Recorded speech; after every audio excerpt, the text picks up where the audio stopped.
Está no ar o consultório eleitoral do Dr. Campanha, o podcast que explica o marketing político, ajuda você a vencer eleições e fazer bons mandatos. Com Justino Pereira, Cleiton Bozon e José Carlos Menezes.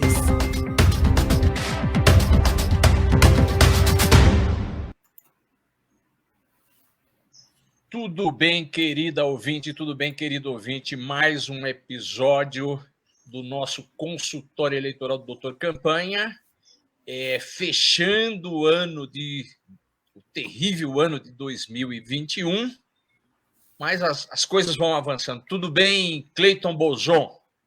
Tudo bem, Justino? Tudo bem, Menezes? Tudo bem, ouvintes da nossa Rádio Brasil Atual? Menezes, você está aí ou é só em espírito?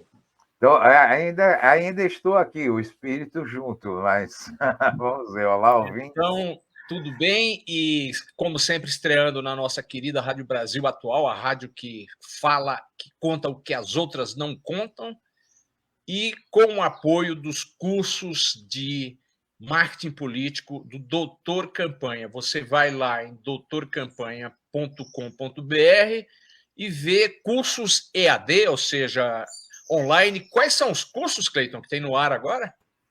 Está com 2 cursos no ar agora, que é o Pré-Campanha Turbo, onde você vai aprender tudo que você precisa para organizar a sua pré-campanha. A pré-campanha já começou para as eleições do ano que vem. E como construir e como cuidar da sua imagem e da sua reputação na internet, né? Nas mídias sociais em especial, mas na internet como um todo. Cleiton Bozon, preste atenção. Preste atenção. Preste atenção.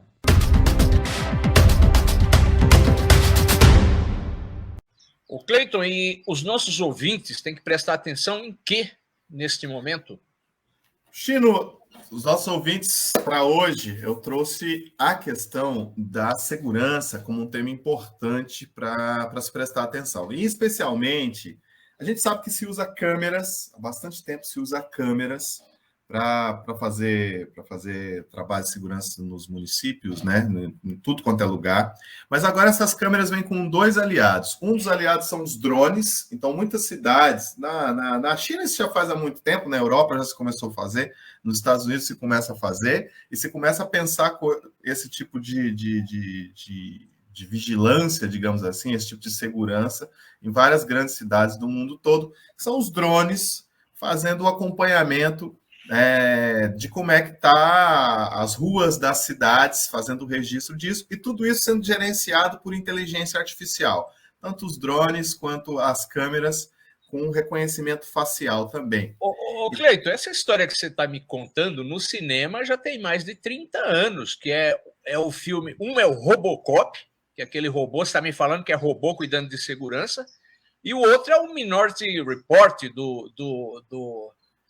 do galã lá de... Como é que é o nome dele? De Missão Impossível, que identifica e prevê o crime e antecipa, né?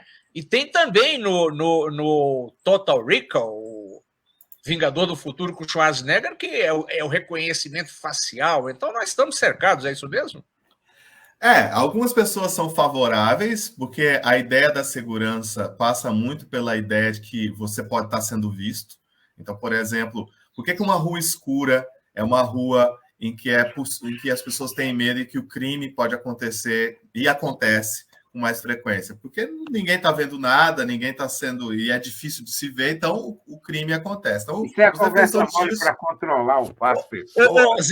Zé Carlos Menezes, você que teve que fugir de polícia na ditadura nos anos 60, esse negócio é legal, não?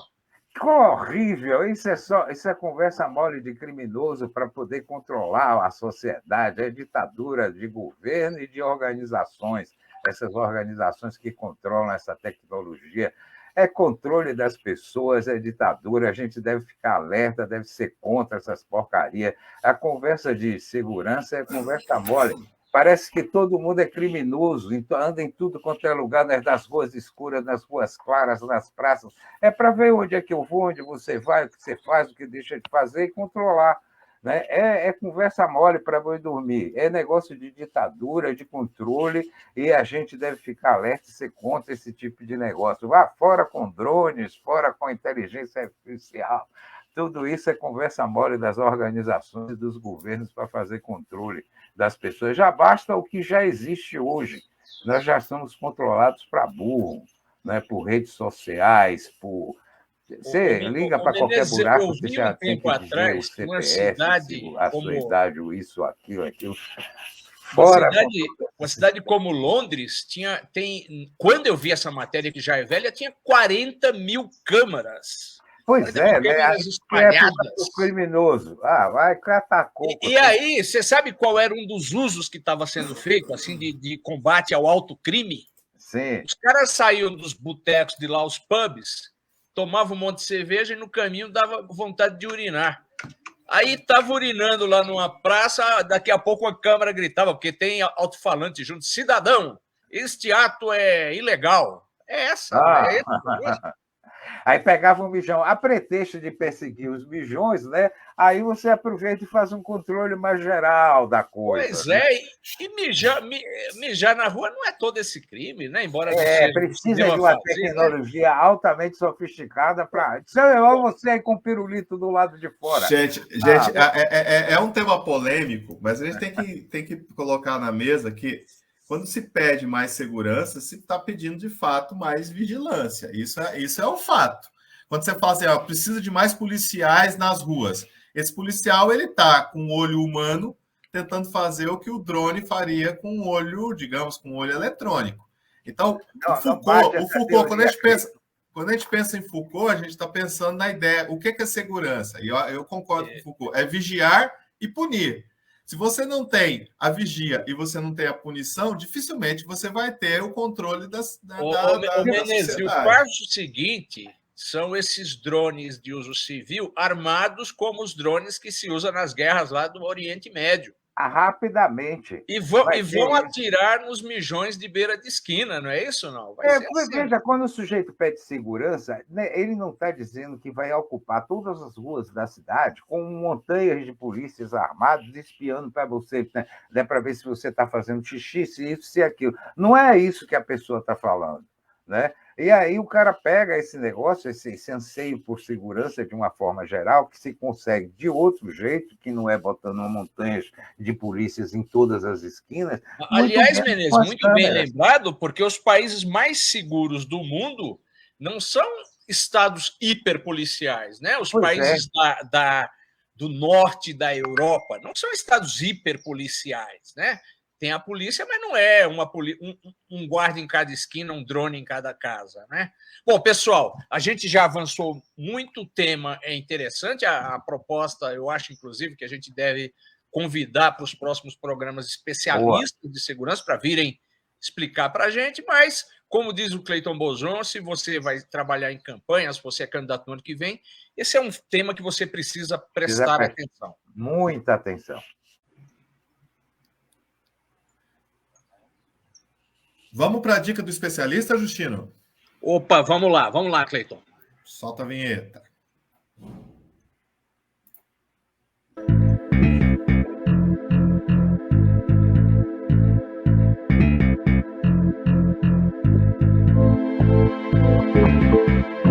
A dica do especialista. Bem, queridos ouvintes, amigos, e o nosso especialista de hoje é o especialista da política, né? Nós convidamos para nos ajudar nesse balanço de ano o deputado federal por São Paulo, Alencar Santana, do PT. Tudo bem, deputado? Bom dia. Prazer estar com vocês aqui, Justino, Cleiton, José Carlos Menezes. Prazer a gente estar aqui de novo. O deputado já esteve algumas vezes no nosso programa e a gente o convidou para participar desse balanço de fim de ano. Então, deputado, eu queria começar com o senhor falando sobre que balanço o senhor faz do seu próprio mandato nesse ano. Como é que foi esse seu mandato em meio à Covid e tudo que está acontecendo aí? Primeiro, foi um ano novamente de muita resistência aqui na Câmara contra a política bolsonarista, né, os desmandos e os descasos desse governo. Eu estou na Comissão de Constituição e Justiça, estou na Comissão de Ciência e Tecnologia, Comissão de Transporte e Legislação Participativa, mas o embate mais forte se deu ali na Comissão de Constituição e Justiça, onde eles tentam passar projetos que diria que são cada vez mais duros contra o povo brasileiro e não aqueles projetos para garantir direitos. Para eles, direito é um palavrão. Então, foi um ano de muita luta, muita resistência. Ao mesmo tempo, a gente apresentou alguns projetos, tentamos aqui fazer o diálogo, avançar. Nós temos um projeto que consideramos importante, que não é desse ano, mas que ainda está tramitando, que é criminalizar a apologia ao uso de armas. Não dá para a gente permitir, achar que é normal, natural, as pessoas ficarem fazendo propaganda em suas redes sociais de armamentos, inclusive de armamentos pesados, fuzis e outros, achando como se fosse normal, como se fosse uma mensagem boa. Agora, deputado, aproveitando, essas armas pesadas, elas estão à venda? Qualquer cidadão pode comprar ou é uma coisa mais que se desvia das Forças Armadas? Como é que é isso? Pois é, elas têm uso restrito. Algumas delas o presidente facilitou o acesso na sua política armamentista. Permitiu que colecionadores tivessem mais, também civis, algumas autoridades públicas, acessando algumas armas mais pesadas e de uso restrito. Mas tem outras que, por exemplo, ainda continuam o seu uso, a sua posse, o seu porte bem restrito. Vou dar um exemplo, Justino. Quando o Roberto Jefferson apareceu com um fuzil numa rede social, eu representei a Procuradoria da República, primeiro para saber se ele tinha o porte de arma, e daquela arma, porque aquela arma não é de uso comum. Né? Segundo, ele estava fazendo aquilo para ameaçar alguém, para que ele se explicasse. Tem lá um inquérito na Procuradoria da República para apurar essa conduta. E que a partir disso, dessa reflexão, a gente também fez um projeto de lei nesse sentido. Não é um projeto fácil de aprovar aqui, porque a tropa bolsonarista defende o acesso ao uso de armas, a bancada da bala. Não é tão simples, mas estamos aqui tentando. Da mesma maneira, nesse ano, a gente apresentou alguns outros projetos, como o passaporte da vacina, um debate que novamente está aí presente, né? Porque a pandemia continua, tem variantes do vírus, podemos ter outras pandemias mais adiante, e o nosso projeto diz que todo aquele que vir do exterior para o Brasil tem que estar vacinado. É um projeto que apresentamos em setembro desse ano, e agora a gente vê de novo o presidente jogando contra, inclusive contra órgãos de seu governo, como a própria Anvisa, onde ele indica membros. O próprio presidente da Anvisa é uma indicação do presidente da República, e ele diz que não vai respeitar a Anvisa, que também recomenda o passaporte. Aliás, assustador a fala do ministro da Saúde, que diz que a pessoa prefere morrer do que perder sua liberdade. Ou seja, o Estado, em vez de proteger as pessoas, é um Estado que expõe as pessoas ao risco. Né? Assustadora a fala do ministro da Saúde. Você vê a gravidade e o nível de pensamento do governo e de seus membros, no seu conjunto.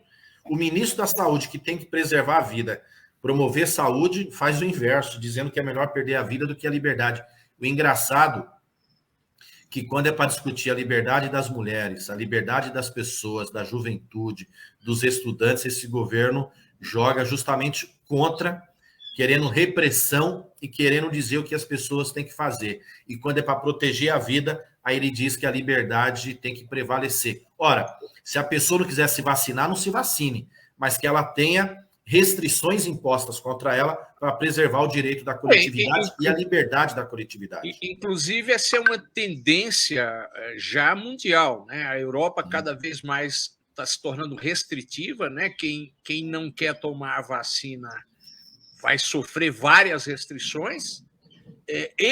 Em Nova York, a decisão agora é que funcionários de empresas privadas têm que se vacinar. Então, está entrando no bom senso. Não é uma questão de liberdade, é uma questão de não expor os outros a risco de morrer. Agora, deputado, aproveitando um outro tema importante desse ano, que foi a subida astronômica do preço dos alimentos e do gás de cozinha.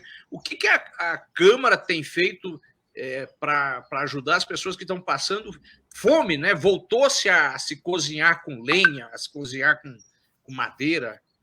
Muito triste. Muito triste essa situação. Enquanto que o presidente Lula levou luz aonde não tinha, na realidade atual, as pessoas voltaram a cozinhar com lenha, com álcool, isso se tiver comida para esquentar e para fazer, quando não estão passando fome, não estão na rua, numa situação muito delicada, muito fragilizada. Vou dar um exemplo. No dia que o governo Bolsonaro completou 1000 dias, faleceu uma jovem de nome Geisa, 32 anos, que foi esquentar o leite da sua filha de 8 meses, usando álcool de cozinha, o álcool explodiu e queimou. Esse é o retrato desse governo, o governo do descaso, o governo da miséria, da fome, de retrocessos, como a gente falou nessa questão da energia. Isso ocorreu no estado de São Paulo, aquele que é dito mais rico. Bom, a bancada do PT tem defendido políticas sociais, primeiro o controle de preços do combustível, porque não dá para a Petrobras continuar dando lucros excessivos a seus acionistas e cobrando caro da população para colocar 1 litro de combustível ou 120 conto, 10% do salário mínimo para comprar um botijão de gás e energia elétrica também muito cara.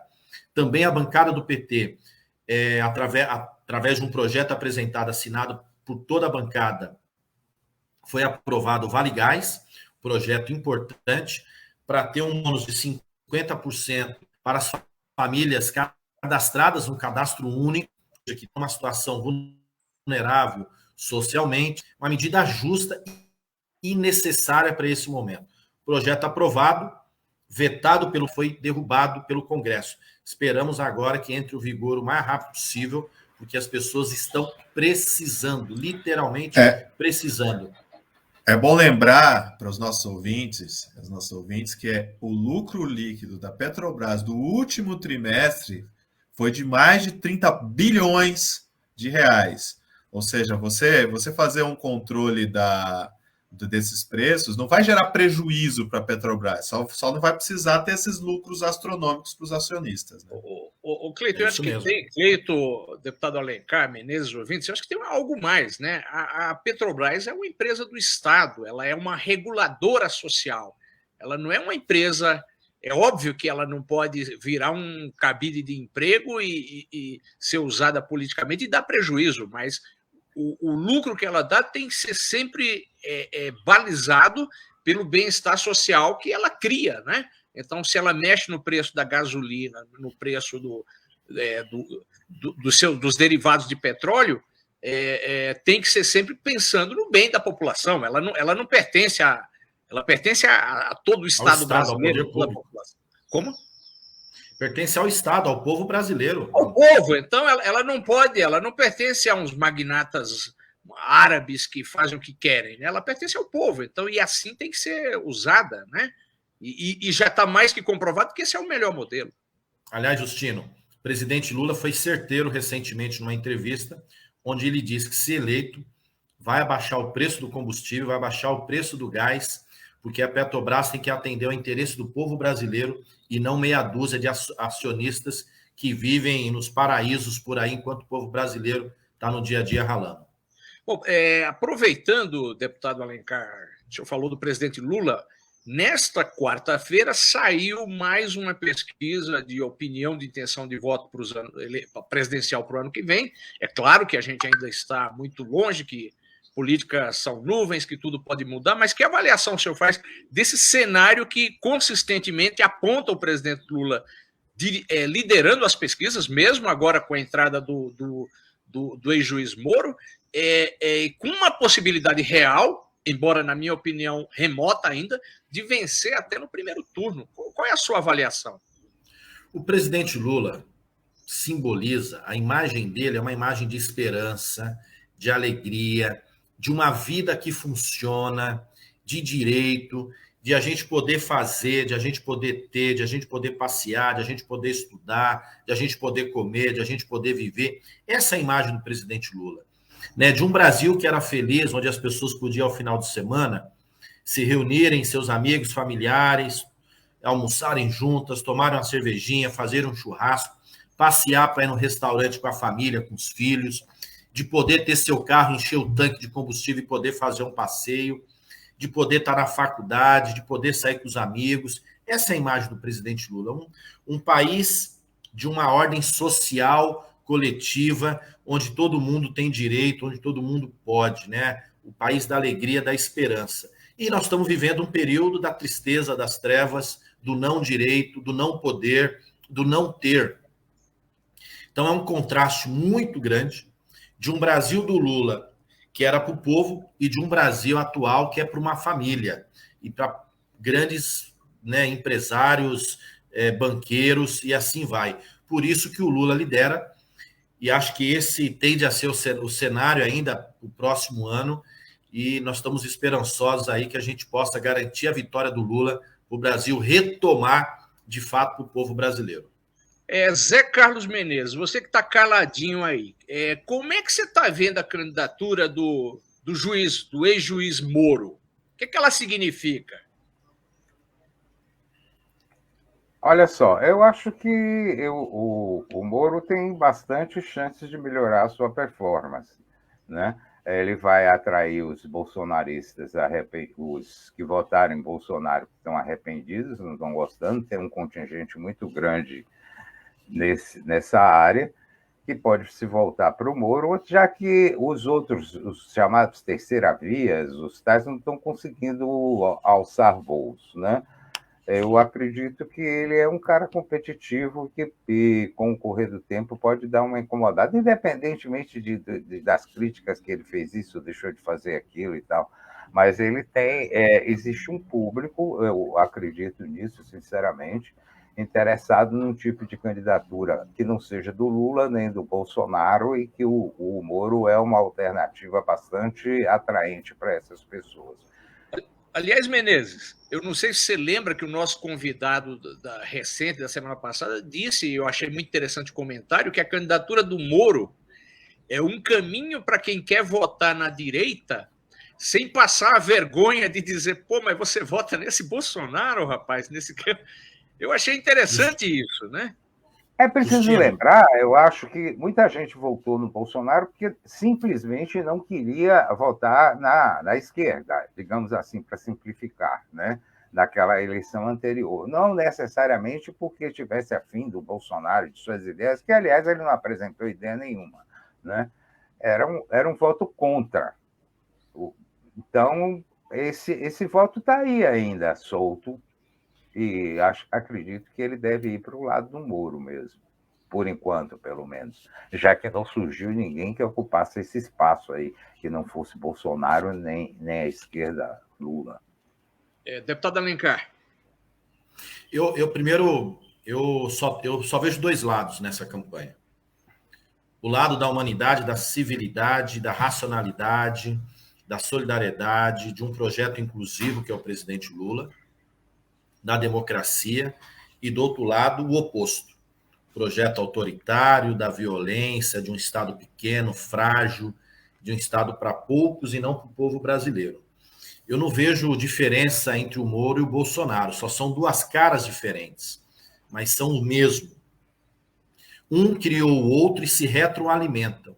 O Moro não é diferente do Bolsonaro, ele é igual, tanto é igual que ele trabalhou durante a eleição para o Bolsonaro, mesmo com uma toga, debaixo de uma toga, como juiz, aceitando já o convite para ser ministro e tomando atos judiciais desde o início, perseguindo o Lula e o PT, mas durante a campanha não foi diferente. Tanto que virou ministro.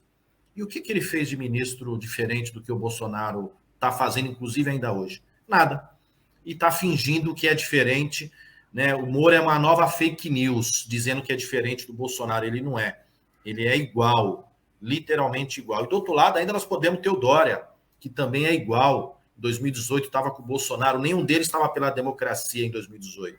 Nenhum deles trabalhou, de fato, para ter um projeto civilizado que naquele momento era simbolizado pelo Haddad. Então, os dois, só tem dois lados. É o nosso lado, né, da civilidade, da racionalidade, da humanidade, e do outro lado, o oposto disso, que são as trevas. Agora, sinceramente, deputado, eu acho uma pena que a gente só tem essas duas alternativas. E não tenha mais gente disputando com outras ideias. Pessoal, mas olha só, olhando os nomes e não só o campo das ideias, das propostas, O Dória é o governador do estado mais forte do país, né? Será que ele vai murchar tanto assim? Ciro Gomes tem uma história aí construída, colocada, goste-se ou não dele. Cleiton Bozon, o que vai acontecer com Ciro Gomes e Dória? Porque o Ciro não vai nem para nenhum dos lados. Eu não consigo ver o Ciro retirando a candidatura, não sei, a menos que ela desidrate, e não consigo ver o Dória como vice do Moro, que é o que querem, né? Isso não é o Dória, não é a cara do Dória. O que você acha, Cleiton Bozon? Bom, política, como dizia Magalhães Pinto, política é que nem nuvem, né? Você olha agora, vem um vento, ela se move fortemente. Hoje o que a gente percebe é que o discurso, a narrativa ao centro, é uma narrativa que não está trazendo, não está agregando apoio. É o cenário de hoje.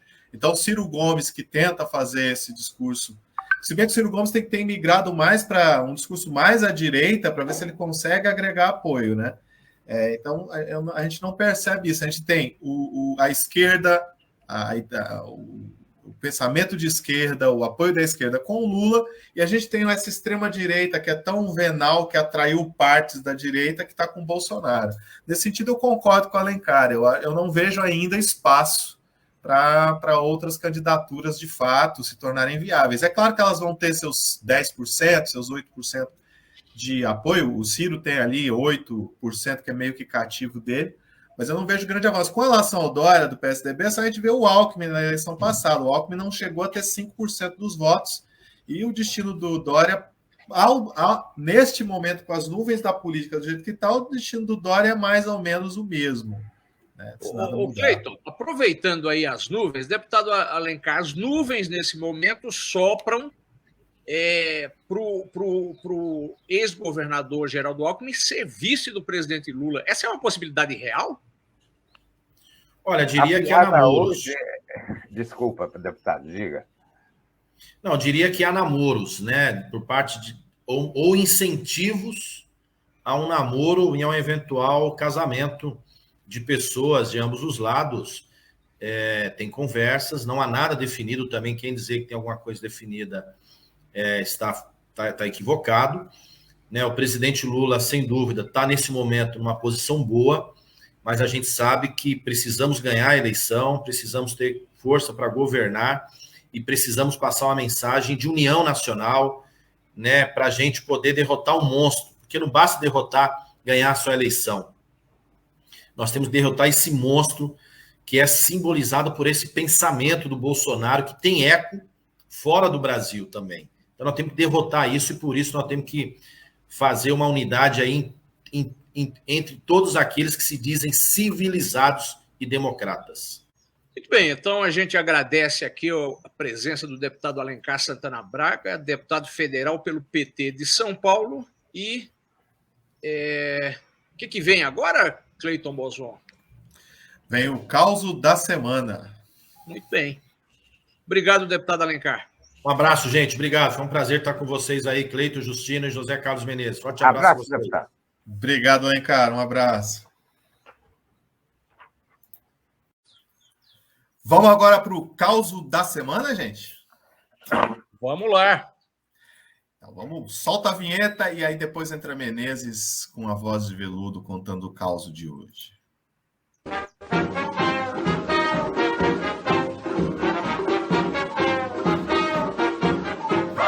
Bota o retrato do velho outra vez, bota no mesmo lugar. Bota o retrato do velho outra vez, bota no mesmo lugar. O sorriso do velhinho faz a gente trabalhar. O sorriso do velhinho faz a gente trabalhar. Bota o retrato do velho outra vez, bota no mesmo lugar. E aí, Menezes, qual é o caso de hoje? O caso de hoje é sobre um ex-presidente, um cara que foi presidente, que tinha 3 assuntos que são perigosíssimos para quem exerce essa função: combate à corrupção, né, arminha e inimizade com a classe política. Era Jânio Quadros, que foi eleito presidente em 1960, né? Ver que essas 3 coisas se repetem, né? Pois né, Menezes? Eu pensei até que você estava falando de agora. Pois é, você vê como era. Lá nos anos de 1960, esse camarada foi eleito com a bandeira de combate à corrupção, o símbolo dele, inclusive, era uma vassourinha, que ia varrer a corrupção do Brasil, né?